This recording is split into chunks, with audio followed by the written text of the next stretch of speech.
A very warm welcome to day 2 of the Trellis Seminar Series 2022. And I believe it's International Women's Day today, which is rather marvellous because we have 5 women from around the globe lined up to speak today. 2 of them are with us this morning from Scotland, and we're having women from Italy, Brazil and Sweden later today. So please make sure you join in later with our seminar series sessions, and you can find them all on the seminar series page of the Trellis website. Lots and lots of interesting and fascinating knowledge and experience of therapeutic gardening from across the globe. So for those of you who don't know us, Trellis is the charity that supports therapeutic gardening in Scotland, and we provide information, training, good practice sharing, and we aim to promote the highest quality of therapeutic gardening services and enable everyone to get the best out of them. Trellis encourages gardening groups to share their experience and skills and resources through a network of over 480 gardening groups. And you can find links to all this information and resources online on the Trellis homepage. So today we're delighted to be having practical demonstrations, and this session mirrors many of the mirrors the sessions we have that we call live Zoom sessions that we have in our annual programme online. So it may be a familiar kind of format for some of you if you follow us throughout the year. So we're going to have a short presentation, then we're going to have 2 practical demonstrations this morning, so 2 for the price of 1 today. That's going to be followed by an opportunity to ask questions and have a discussion. So please use the chat feature throughout the session to ask questions, and a member of the team will voice them to the presenter in the session at the end. Or while we're in the discussion, please use your reaction button to raise your hand, and then we can ask you to unmute and ask the question yourself in the discussion section.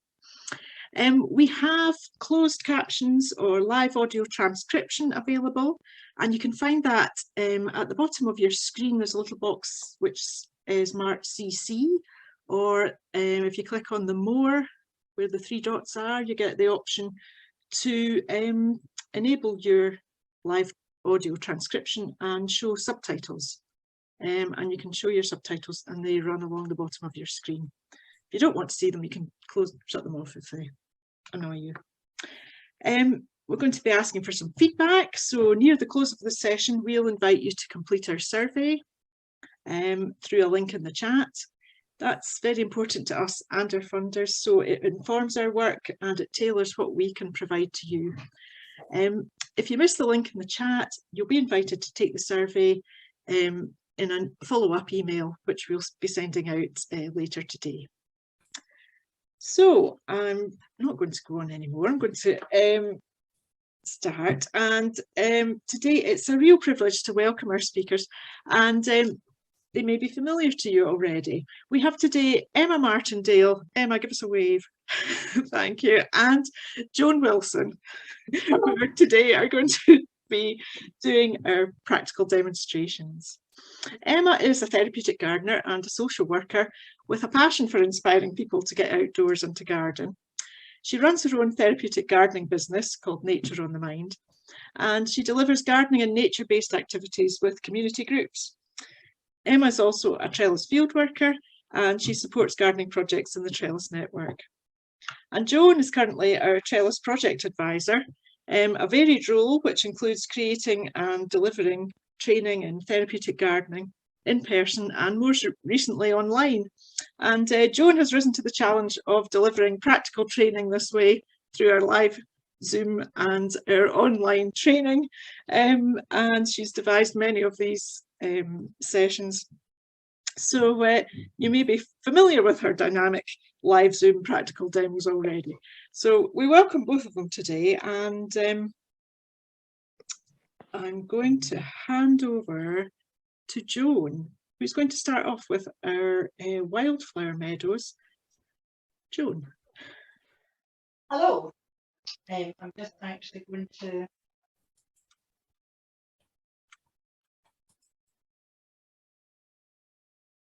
I realised I was halfway through my video. Anyway, right. There you go. Oh, yeah. Do you see me now? We do. You've got a bit of a black box in the centre there. There you go. How does that look?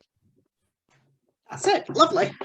Okay, perfect. Okay, hello everybody, and thank you very much, Jenny, for that wonderful introduction.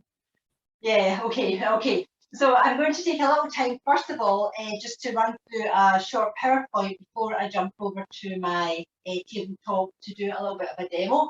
But I'd like to just set the scene with this PowerPoint because it kind of helps put wildflower growing into context. So, started. Wildflowers, what are they?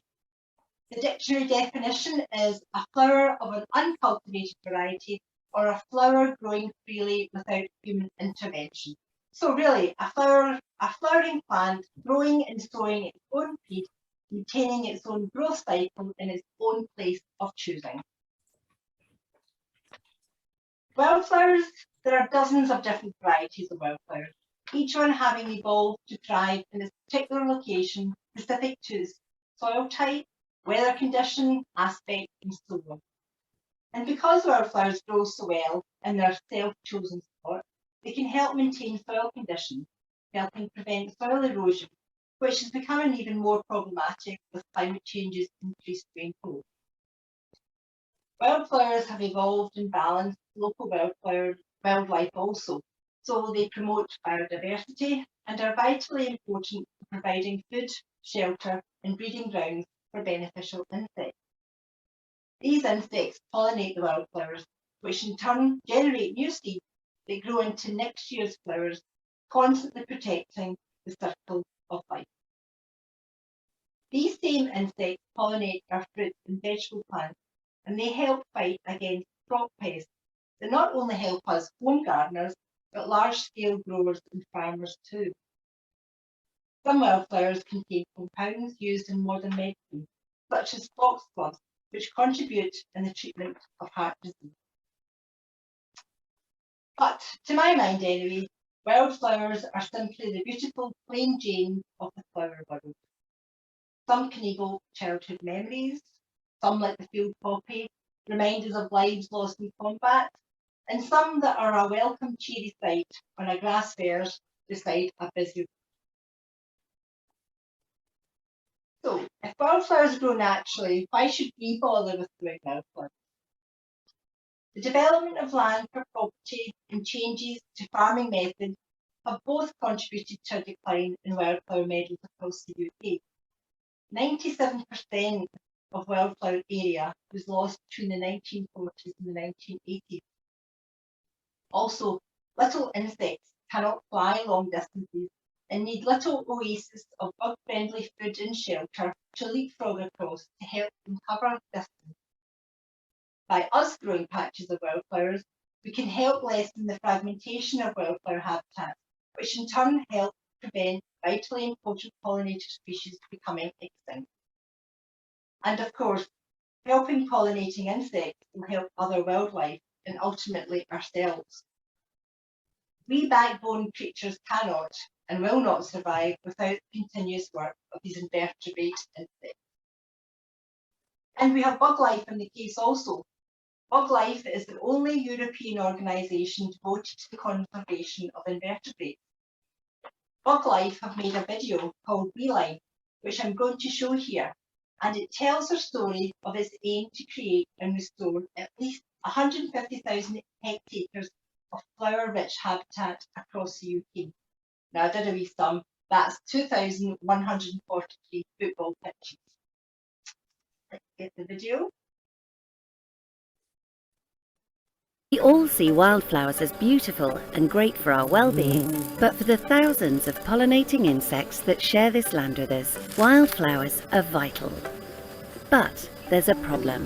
Pollinators are finding themselves in isolated oases, walled in by agricultural land, urban landscapes, roads and gardens. What humans see as neat and tidy, insects see as desert. Since 1940, we've lost 97% of our flower-rich meadows, and hundreds of our pollinator species are in decline. At BugLife, we have come up with a beautiful solution to the problem. Beelines, a network of insect pathways along which we are restoring and creating wildflower-rich habitat. These insect superhighways will extend across the whole of the UK, allowing wildlife to move freely through our countryside and towns.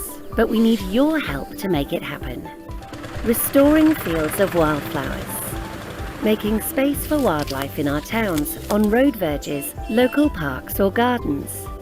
Mowing the lawn less often, it's the easiest thing you can do for your local pollinators. Or how about planting a wildflower meadow in your local park or school? Then add your project to the Beelines map. Help us make our network of habitats bigger, better and more joined up. Find out more at buglife.org.uk. Saving the small things that run the planet.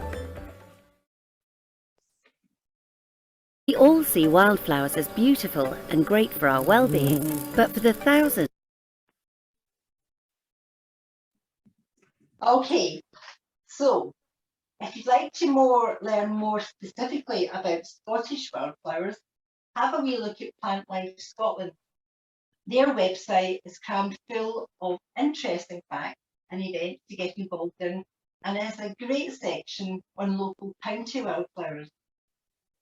Using this information could be a great resource when planning and facilitating a wildflower growing activity or conversation pieces with your own client group. I checked my own local county wildflower, which is this lovely purple speckled orchid, and I also checked out Jenny. Hers is maybe not as pretty, but her Scots dolphin is every bit as important in protecting her local ecosystem. So, as we've learned, by sowing and growing wildflowers, we can contribute to sustaining our natural world. The packets of wildflower seeds are relatively inexpensive, but beware. Many garden centre and shop shelf packets of wildflower seeds are created for human pleasure and are not especially wildlife friendly. It's so important to use native species to preserve our local ecosystems, so always use a specialist approach. Check out Scotia Seeds, who are based in Brecon. They have a really interesting and informative website. They grow wildflower crops from which they harvest seeds and package for sale. You can choose from urban pollinator mixes to hedgerow meadows to pond edge mix. Definitely worth having a wee check out. So I'm going to show another wee video. This is seed sowing of wildflowers that I did last spring. It's just a wee bit on the early side for sowing wildflower seeds at the moment. So I thought I would just pull some photographs together into a little sort of video, and that will demonstrate seed sowing before I jump up to the tabletop here. So hopefully it'll show you how you can use this as a tabletop activity, which will hopefully inspire you to have a wee go yourself. Welcome to the Trellis Tabletop Wildflower Seed Sowing activity. Ordinarily, wildflower seeds are sown directly onto a soil which has been raked to a fine tilth, then rolled or tamped down in order that the seeds make good contact with the soil. Mother Nature takes care of the rest. Our video demonstrates sowing wildflower seeds into seed trays or plant sections, perhaps reusing bedding plant trays from last summer, making it a suitable tabletop activity to engage those with limited mobility or physical strength and capacity to ordinarily take on the elements of sowing directly outdoors. Sowing seeds around a table supports physical, mental, social, emotional and cognitive outcomes and can be completed in the comfort of the indoors as we discuss our local wildflower and perhaps memories from childhood playing in farmers' fields. So what do we need? Some general purpose compost, nothing special as wildflowers actually perform better in poorer conditions. Containers to grow the young plants in before planting them out into their flowering space. A spoon or a wee cup to fill the containers with. Labels to help identify the seeds as they are growing and a small watering can or bottle. Break up any clumps of compost and fill your container about 4/5 full. You could recycle a grape or vegetable box too, just as long as it has holes in the bottom to allow for drainage when watering. Tap the container to settle the compost to knock out any excess air holes, then sprinkle the seeds over the compost surface. Roughly speaking, 1 teaspoon of wildflower seeds covers 1 metre square, so a little goes a long way. Use the back of a spoon or, if coordination is good, use your finger to press the seeds firmly to make good contact with the compost. Stick in a label with the seeds' names and date on it. This is good practice, keeping track of what's what when things are all just green shoots, and is also a great job to engage a member who might not be so keen on the gardening aspect of this particular job. Give the compost a good water, then set the containers with seeds outdoors in a sheltered spot. If we are lucky enough to get a prolonged dry spell, check on watering and keep the compost feeling like damp sand. The seedlings will germinate, sprout through the compost, roughly between 7 and 21 days depending on the variety and the weather conditions. But be patient, they will soon show themselves. And check out the interesting variations in the mixed wildflowers foliage as they are growing in their containers. This makes for a great sensory activity indoors at a tabletop too. And depending on what container you have sown the seeds into, you could plonk a larger pot as part of a summer bedding display, or as a cheery welcome at a door. Or perhaps use the plugs growing in the plant section to grow in and around a hedgerow. Again, depending on the type of seeds grown, a repeat flowering may be on the cards year after year. But regardless of what flowers you enjoy, you will also enjoy them knowing that literally hundreds of our little bug buddies will be thankful for your good work. Enjoy.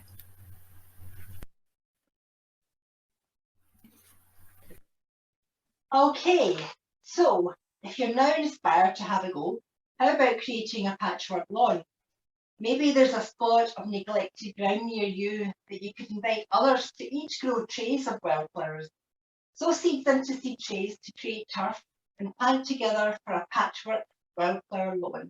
It could become a real joint effort project, enhancing your local community and of course supporting our bug buddies. Now, seed sowing can be tricky for some.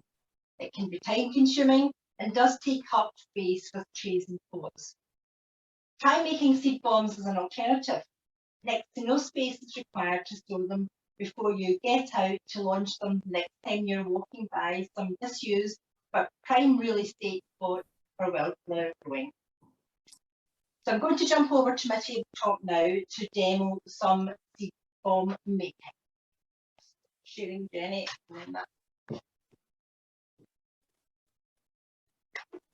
Okay, Jenny, can you hear me all right? Over here?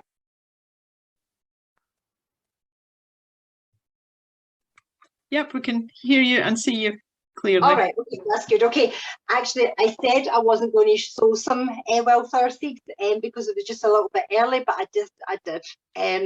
So these were sown on the 17th of February, because I'm very good, I labelled them with the date. So maybe you can just see that's just over 2 weeks, and you can see all the little seeds, the seeds have started to sprout, a whole load of different shapes. And that's just the different flowers that are starting to develop in there. So definitely another couple of weeks and you can start sowing directly outside or into seed trays, set them somewhere sheltered, and you will be rewarded with lots in a few weeks' time. Okay, but what I'm going to do over here is talk about making seed bombs. Seed bombs are basically little balls of mixed compost and seed. Compared to sowing the seeds that I showed in the video, it's a quick tabletop activity that children particularly enjoy doing as they get their hands messy and they get to lob their balls into an area that's been designated wildflower status. But of course, let's not forget older folks and the less able. Seed balls are easy to see and handle. And when it comes to launching them, no bending required, as if you were like planting ordinarily outdoors. Just drop them at your feet and press them with your foot into moist soil with, or use a walking stick or wheelchair tires, whatever, just get them squidged into the ground. Seed balls could be used for reminiscence work also. Make bespoke seed balls. How about collecting old-fashioned garden border favourites, such as poppies? You collect the seed in the autumn time and then make poppy seed balls to plant in and around spaces. And of course, you can make them like I've done here. I've got a whole wee bowl of them made up. And then I've made myself a little hessian bag that I'm going to keep them into. And just very quickly, square of hessian, some wool. I've got a plastic crochet needle, and take the square, and you're just going to literally pull the thread all the way around the square, and you're left with pulling the strings together, and you have a little pouch that you can put the seed bombs into. They'll keep for, well, several months anyway. Just make sure and label what's inside that little bag and put a little note to say moisten the seed balls before you actually throw them out, because they will dry out quite a little bit, and it's really important that the seeds get water when they go outside to start growing.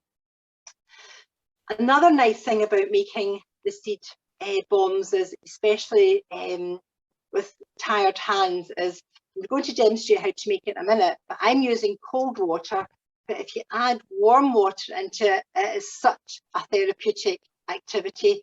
When you're working with the warm water and the compost together, it's a really lovely therapeutic activity, and it's got a lovely effect on cold hands. So what do we actually need? We need the seeds, and this is a Wildflower hedge mix from Scotia Seeds that I'm using here, and you can see that there is a huge selection of seeds in here, different shapes, slightly different colours as well. So that's a wee conversation piece in itself. So I have got, this is just general purpose compost, nothing fancy, so don't worry about that. I need 5 parts compost, so I'm just going to use this little scoop as my measure. So 1, 2, 3, 4, 5.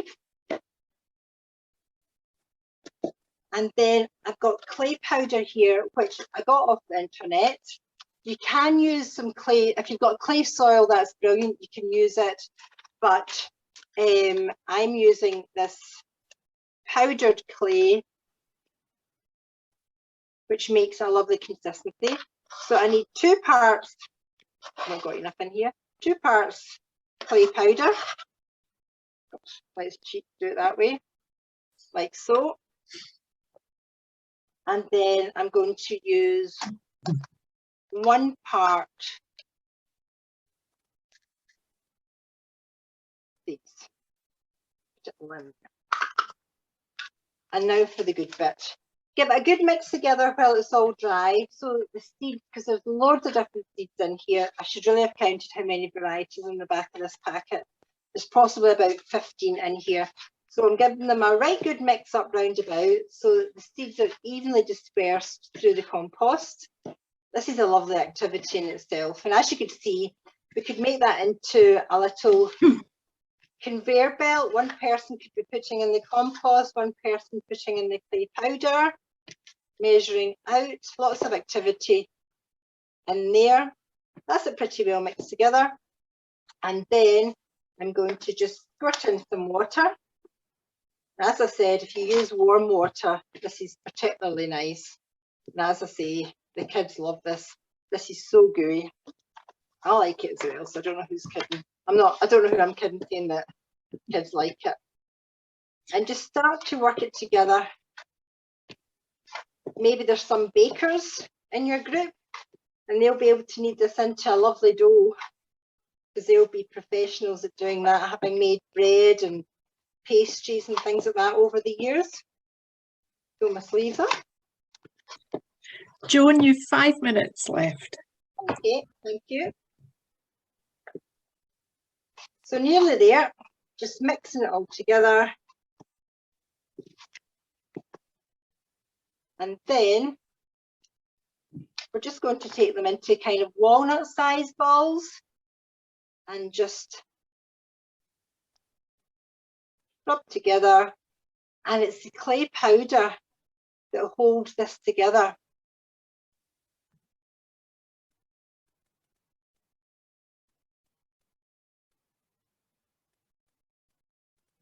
And there's ball number one.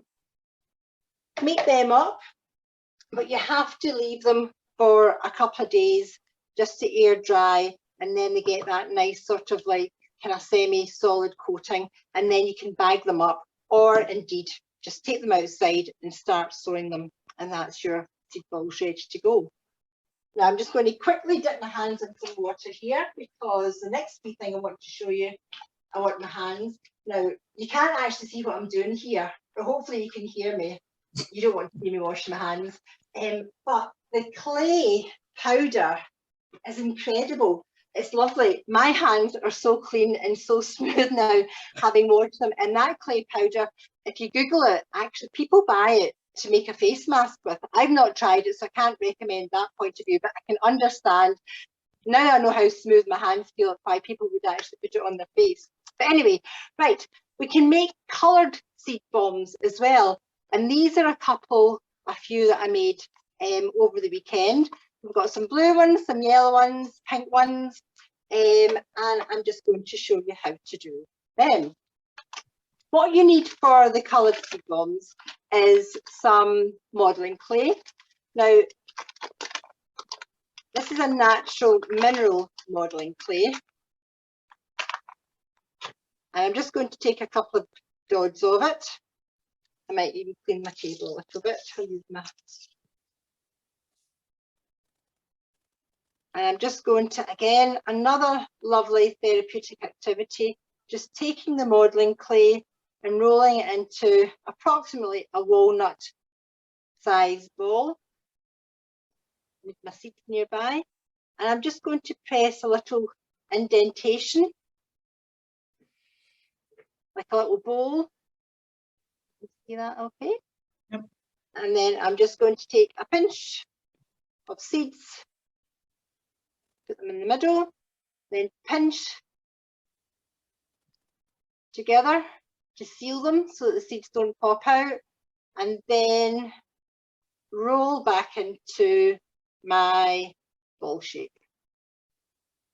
So we can do loads of them, but you have to leave them to air dry also. So these are a few that I made yesterday, 3 balls, and they're nice and smooth and they're not tacky like this one is that I've just made here. So I've got a couple here that are dried and ready to rock and roll. And now for food colour. You can use poly powder, which is, if any of you ever do those mad colour runs where you're running through fields and whatnot, and then these lovely people throw coloured powder all over you, and then you wade through some burn and you get sodden. You can use poly powder, but it's quite expensive to buy. But you can use food colouring in corn flour. So this is just corn flour, run-of-the-mill corn flour out the shops. About 2 spoonfuls of that. This is milk. 2 spoonfuls of milk. Now, as you can see, it's not an exact recipe, but it's a good start. Now you can buy natural food colourings, and this is a new one. This is a green one that I've got here. So we'll just put in a good dod of green. I've not used this one, so I've no idea what colour this is going to turn out now. Well, I suppose it's coming up to Leprechaun Day, so maybe this is a nice colour for that. I think we need another little spot of milk in here. And I'll just very quickly finish up because I'm aware of the time. Cornflour is such a lovely consistency when you get it all gloopy. Just need another wee drop of milk. It doesn't take much, so that's why I'm just putting in a little at a time. Ooh. Green food colouring all over the wall. Now look at this. This is like a kind of honey consistency. This is what we're looking for. So I've got my cooling tray, a piece of paper to sit it, parchment paper, and I'm going to take my air dried ball and just coat it in the green like so. Now you can use scissors or a little fork or tweezers, but just for speed, I'm just going to do this very quickly so that I can sit that there like so. Next one will go in, and I would leave them sitting here maybe about an hour, and then they'll be ready to just sit onto the parchment paper. And you will then have a vast array of coloured seed bombs that you can now bag up and use to give as gifts, or just fling them out into the garden and you've got all these coloured balls lying about. Hopefully we're going to get some rain and that will get them sowing. So anyway, Jenny, I must be out of time just now. So ladies and gentlemen, thank you so much for watching. I do hope you'll have a go at growing your own wildflower meadow, regardless of the size. So from seed bombs to bath bombs, I'll hand over to Emma.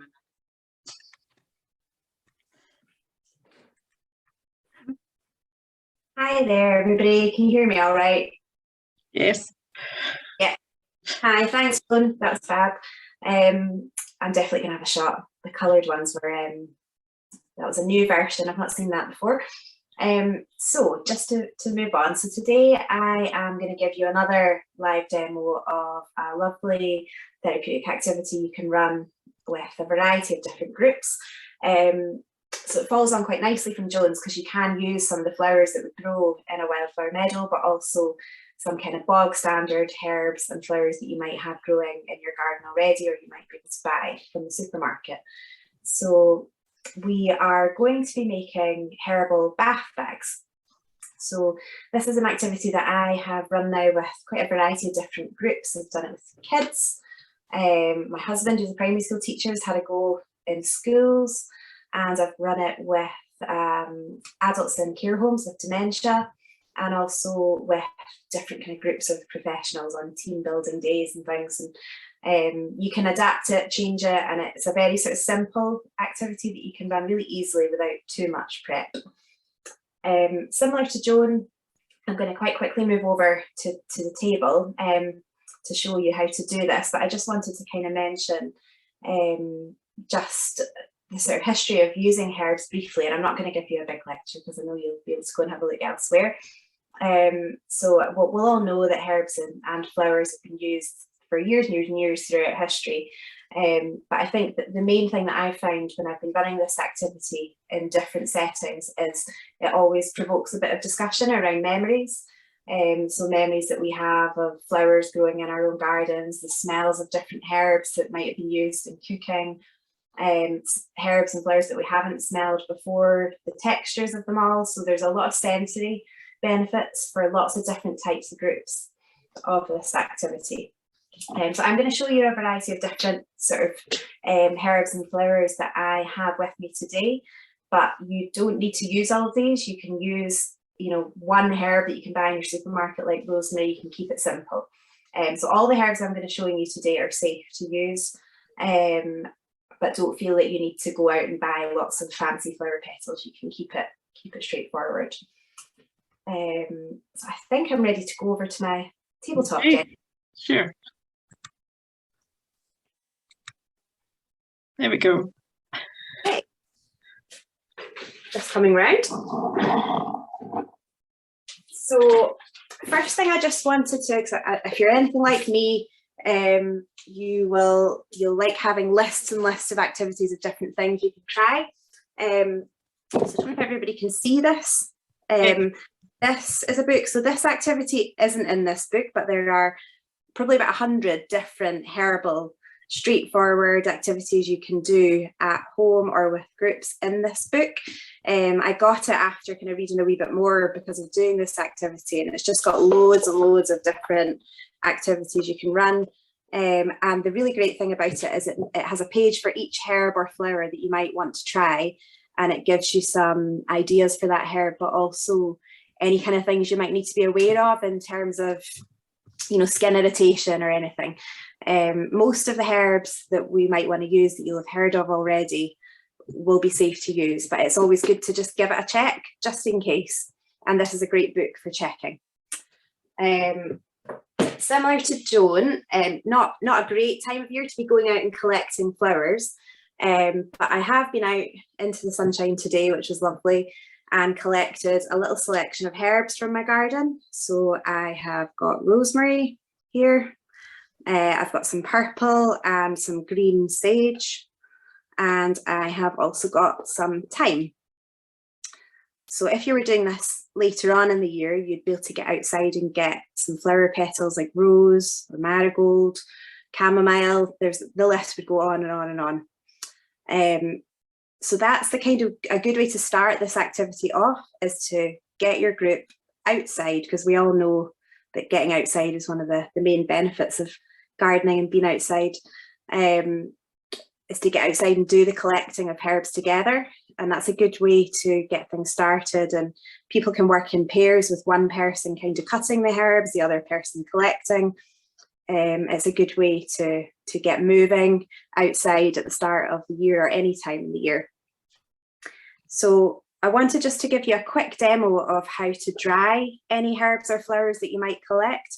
You can use them fresh if you use them that day, or keep them in the fridge overnight, but it can be quite nice to dry them, because then you can get them out on another rainy day and run this activity again, or use it with another group on another day.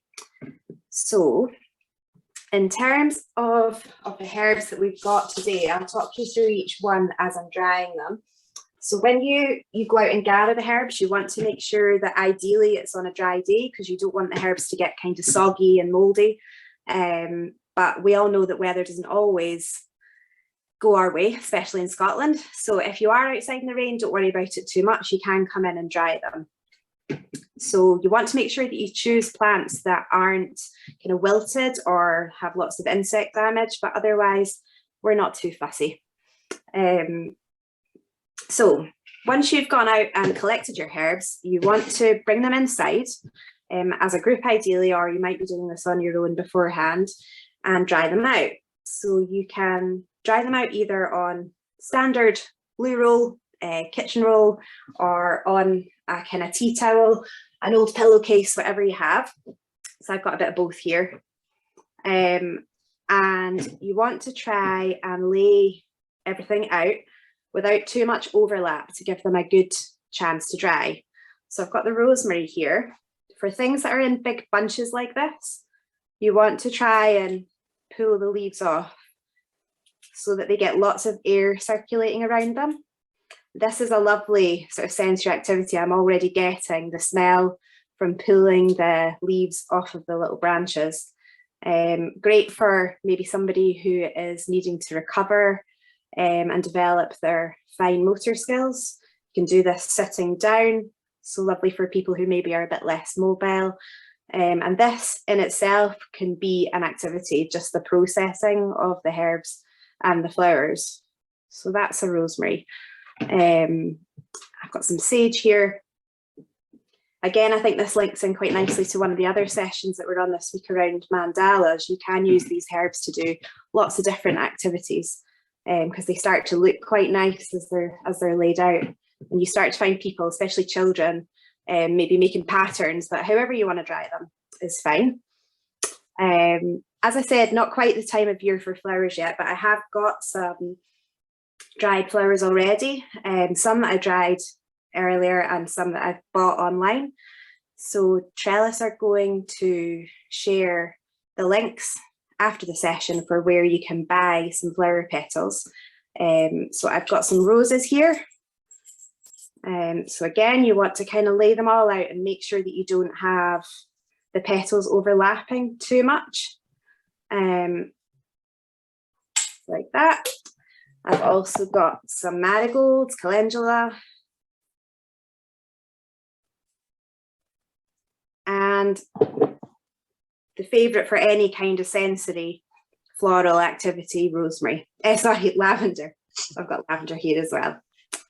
So, bit of a selection, and you start to see how it might look if you've got lots of herbs and flowers drying out, either in your kitchen or on a counter, maybe in a warm potting shed. You need to have them drying somewhere that gets good air circulation, isn't too damp, and you want to try and keep them out of really bright direct sunlight, but a little bit of indirect sunlight doesn't matter too much.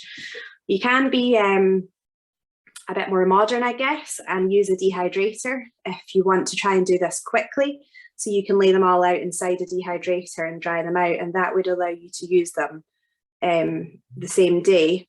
But I know not many people might have access to a dehydrator, so it's nice just to do it in a kind of simple way. And then you could come back to these.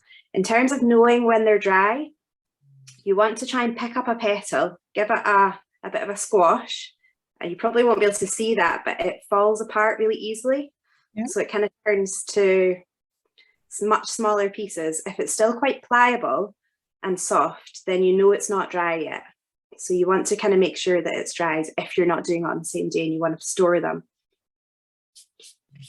Once they are dry, you can either use them that day, just straight from the kind of the papers that you've got them drying on, or you can put them all into containers and have them for use on another day, which is a lovely thing to do because it means that you've kind of got some ready materials for all sorts of different activities.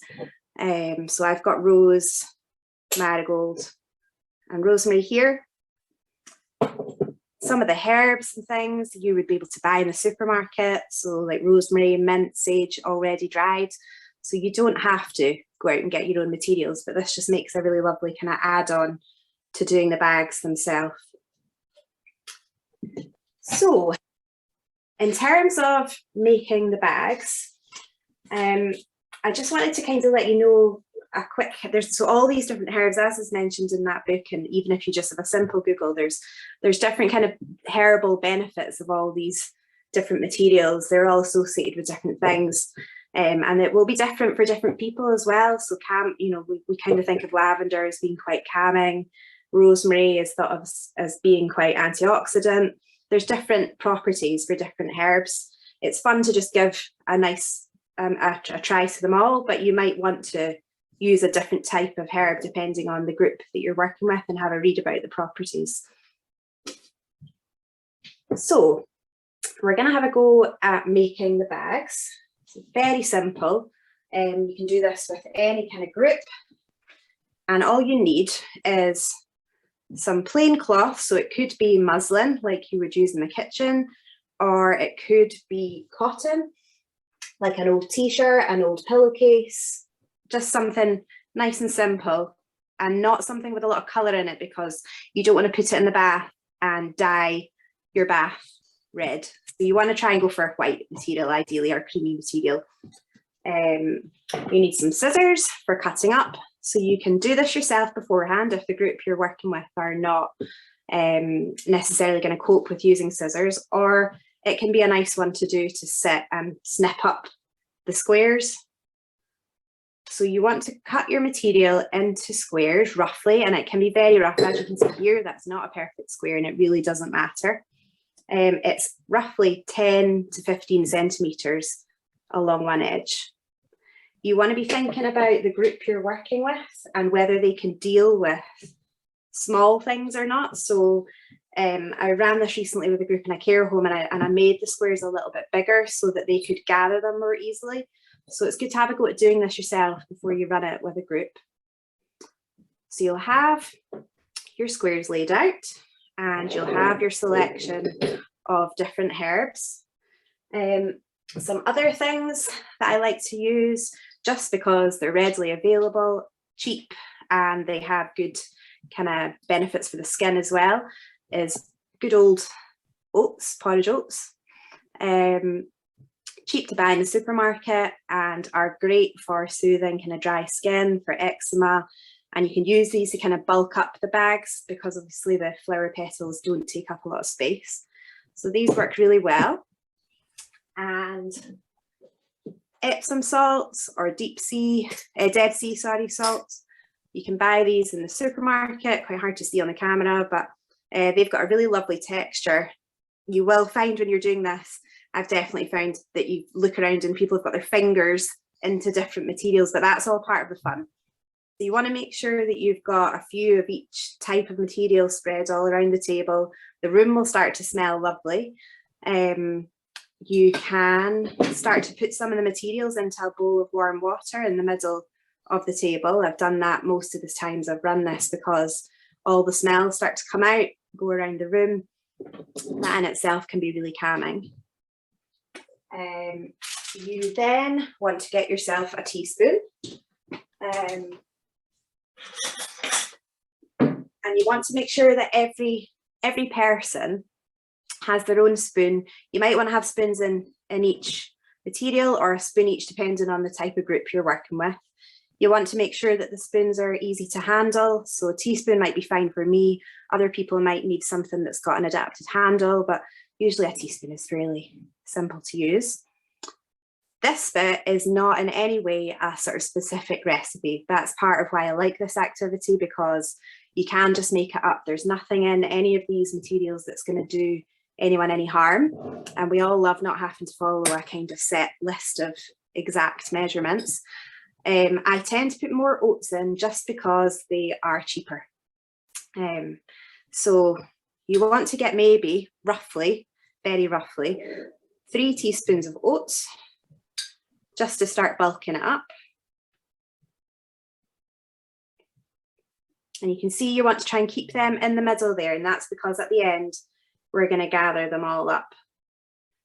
And 1 or 2 of the Epsom salts, if you have them. And then in terms of the herbs you want to use, it really is up to you. So I've tended to use lavender quite a lot, but I did run it at a session recently where somebody had a real aversion to lavender. So it's quite nice to have, you know, they didn't like the smell of it, to have some other things on hand, like something out of the garden or another flower. And then it's up to the people that you're doing it with to go for it, whatever they fancy doing. So they can have a smell of the different herbs. They can add into the bag whatever they like. And they want to be thinking about, you know, I'm going to go home and use this later in the bath, or maybe they're going to give it to a family member. So you can just go a bit wild with this bit. This is the fun bit, and see what you end up with. So once you've added in some of the herbs and the people are kind of happy with what they've got, you want to be able to tie it into a bundle. This bit can be a little bit fiddly depending on the group that you're working with. So you might need to ask people to work in pairs, or you might need to go around helping each individual tie them up. This is a great one for fine motor skills if people are needing to start using their hands again, and also for getting people working in pairs as well. So you want to just gather up the corners of the bag and make sure that you have it, kind of all the material squashed into one end. The last thing you want to do is have a bath and have this burst all over your bath, unless you like messy play. So you want to try and make sure that it's kind of fairly tight. So I tend to try and give it a twist, but you can also have people do it where one person holds the bag and the other person ties it. So you then just want to make sure that your bag is tied up nice and tightly, like that, in a knot or a bow. Again, there's no exact way that you need to do this. The main thing is just to make sure that it's all tied up nice and tightly. I've just used some plain twine there. Again, you don't want to use any really brightly coloured twine in case the colour comes out into the bath, but you can check that by just putting it in a little bowl of water in advance to check the colour doesn't come out. They can look quite pretty with different colours, and you can use them to kind of, you know, go red for Christmas and make them a bit more seasonal. So this is kind of what the bag will look like. Nothing fancy, but they can look really nice if you do maybe 3 and put them in a little box. We have sold them at Christmas fairs, that kind of thing. The bags themselves are nice. I ran this with a group of kids with additional needs, and they liked to just sit and feel the bags before they were in the bath. There's a lot of benefits to this activity. So once you've done it, the best bit is clearly going to be having it in your bath and having the sort of sensory benefits of having a nice bath with all the smells of the herbs, or giving it to somebody else. So that is how we make the bags. I guess we can probably go back to my screen now, Joan, if that's all right. Thank you, Emma. I'm just going to spotlight there. Emma and Joan, thank you so very much. Lots of inspiration. Emma, do you want to continue talking? I was just going to say one last thing, which was, oh, can you hear me all right? I've got a mute message. Yeah. Just that although there's lots of different herbs and flowers and things going on there, definitely don't feel that you need to make it as, you know, you don't have to use as many materials as that. It can be really, really simple. And give other things a try that are growing in your garden. As I mentioned, this book is great for just double checking that there's nothing that's going to irritate you or cause any skin issues. But I've used these a lot now with different groups, and they've gone down really well. And I think that is me. Thanks so much. And thank you very much to both Emma and Joan for a very inspirational and fragrant couple of demonstrations. Now, I'm sure there'll be lots of questions that we'll have, and I'm going to hand over now to Sharon, who is going to voice some questions for us, I believe. Sharon. Hi. Yeah, there are quite a few questions coming up in the chat, and if anybody wants to actually ask the question in person, just raise your hand from the reactions down at the bottom of the screen and we'll try and get to you. The first question for Joan is, can you grow the poppy and sunflower seeds which are sold for food use in your seed bombs? Okay, I would say no. Use seed that has been collected and harvested, specifically because you've got a better chance of success. You can give it a try, but I think you maybe find that the birds come and take them. They're quite, I would say, have a go, but I don't think, if you want to have better success, go with harvested seeds. The next question, thanks Joan. The next question for you from Imogen is, why do the seeds not start to germinate once they're wet? Yeah, and only die then, you know, germinate and then die when they dry out. I think that's a question for Mother Nature. Wildflower seeds are just so, there's hundreds of them get dispersed. So if you think of for every 10 that's dispersed, one will probably germinate. So multiply that up. If it's too wet, they just rot and they disintegrate. And if it's too dry, they just dry out. It's that fine balance. And I think that's where, like, when there's so many seeds dispersed, you're going to get a tiny amount that germinate. And I don't have an answer for you, Imogen. I'm really sorry. I don't have a technical horticultural explanation for that other than Mother Nature. She's the big boss. Julianne has just volunteered to answer the germination question. If we could, she could maybe unmute and perhaps answer us. Julianne Henderson, can you? I'm a horticulturist, so I can tell you why this doesn't happen. It's the same reason, the same reason as why seeds don't start germinating in the winter, or some do. There is a chemical reaction that happens within the seeds. That there's a whole series of things that have to come together. For it's individual for each different seed, so it's a temperature, a moisture, and a sunlight combination that's specific to each seed type, and that is what sparks the initial germination process and breaks the outer coating of each seed. Brilliant, thank you. Thanks for putting that so succinctly. Perfect, thank you. The next question, Joan, is, are there any seeds that you have particular success with? I use Scotia seeds, and they tend to always work. Poppies are good. Oxeye daisies always seem to come up for me. The blue cornflower, I would say, are the three that I see growing well for me. So they would be the three that I would recommend for my neck of the woods anyway. And as Julianne just explained to us, you know, it's that whole combination of things. You know, your soil type might be slightly different to my soil type. I get rain, I get a deluge of rain at the wrong time when the temperature, when the sun is out, it's too, like today the sun's out, but it's a freezing cold wind. So yeah, poppies are my favourite, so maybe that's why I grow so many of them, and that's why I have huge success with them, because the more I sow, the more I'm going to have germinate. Thanks. Another question from Susan.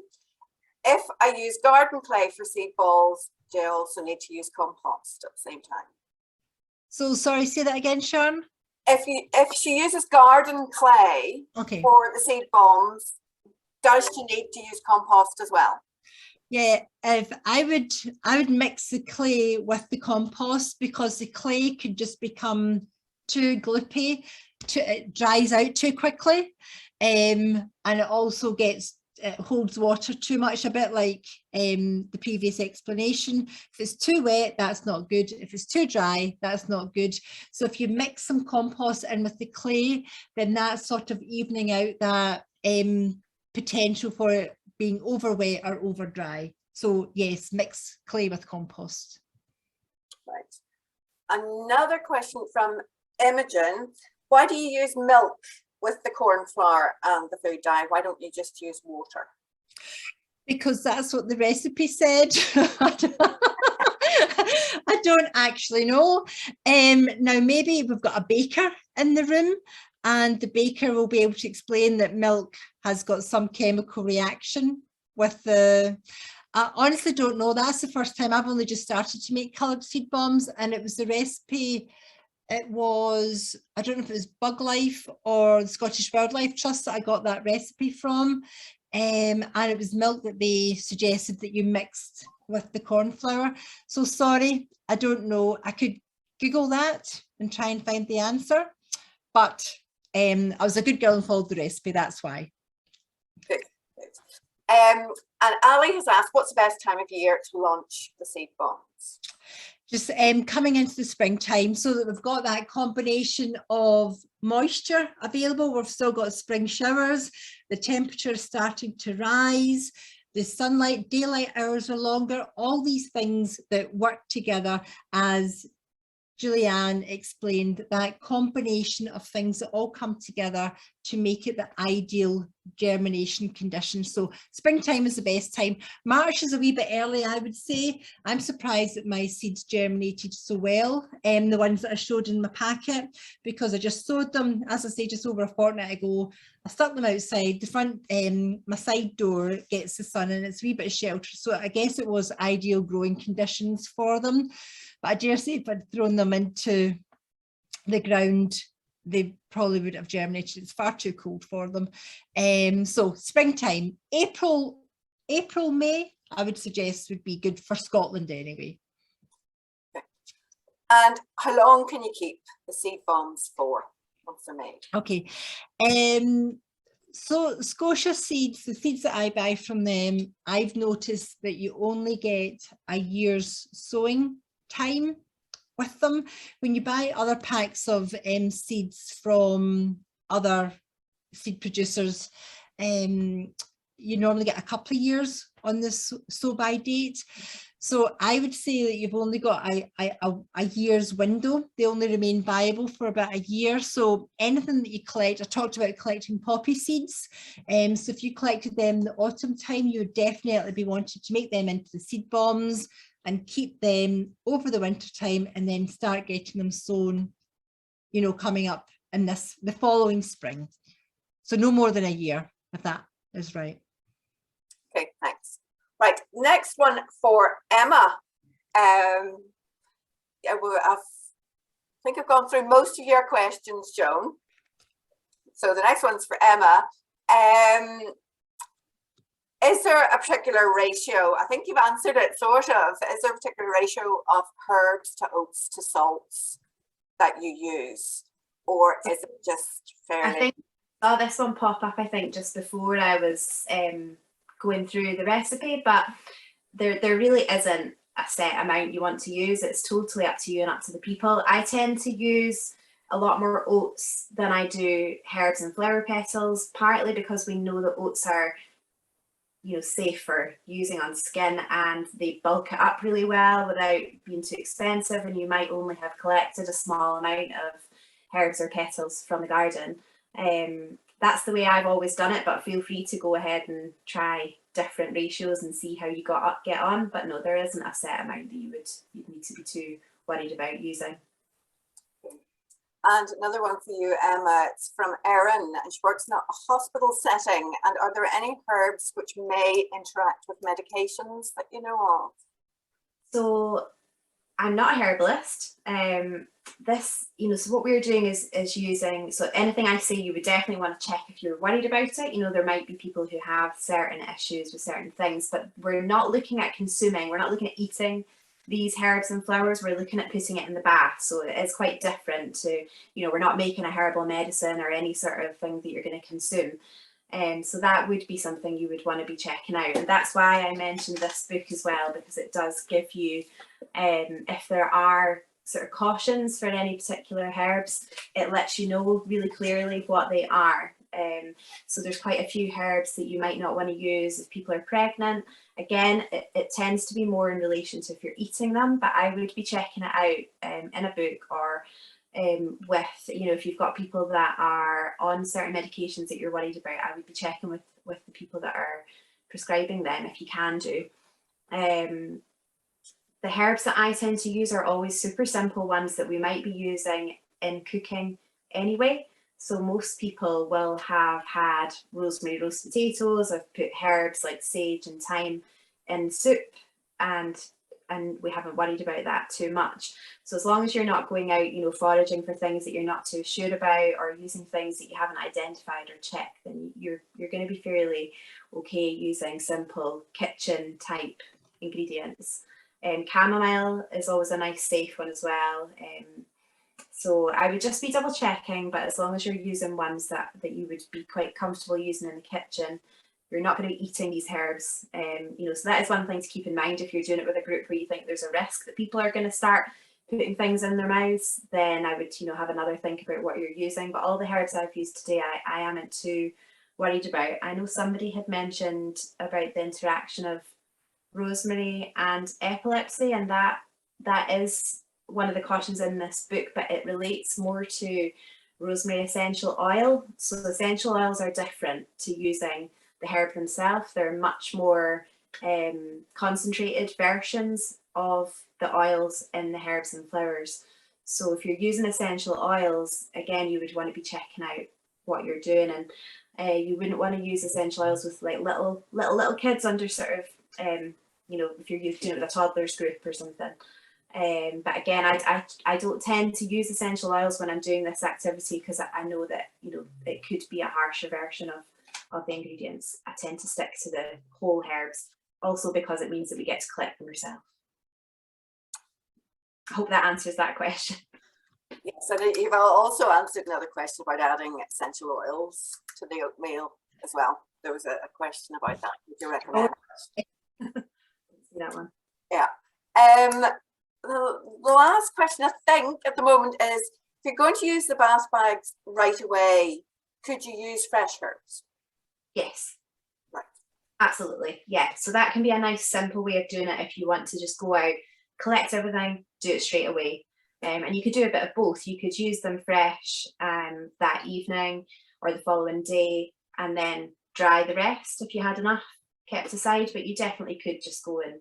And the nice thing about collecting them and using them straight away is you could also do some other herbal activities, like make a pot of herbal tea, or do some other things at the same time, and kind of have an afternoon of lots of different nice herbal smells.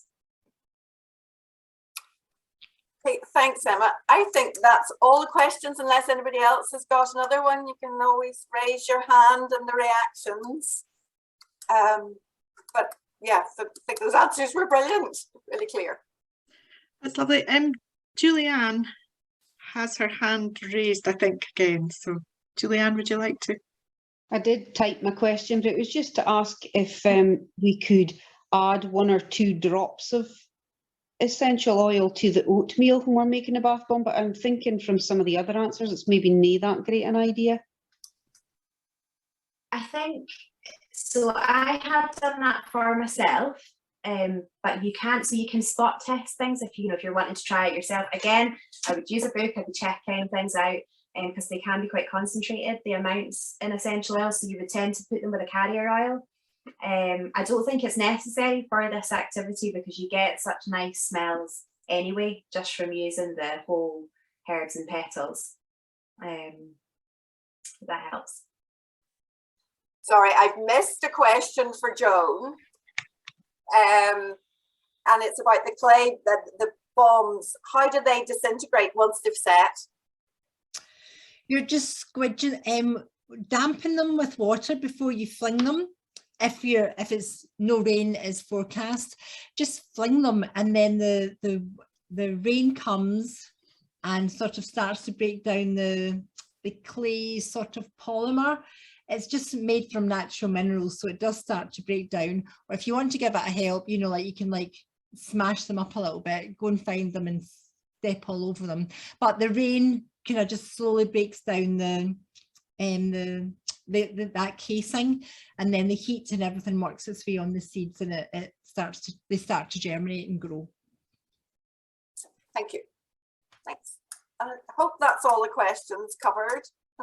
Hope I haven't missed any more. That's lovely. Thank you, Sharon.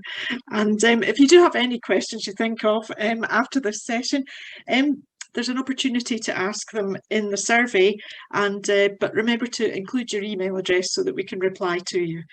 We can catch them all then. So I'd just like to say a very big thank you to Emma and Joan for their fabulous inspirational demonstrations today. So please show your appreciation. If you can use your reactions button to give them a round of applause and a bit of a cheer. You can unmute and give a bit of Hey! Thank you. Very interesting. Thank you. Thank you so much. That's lovely. And thank you everyone for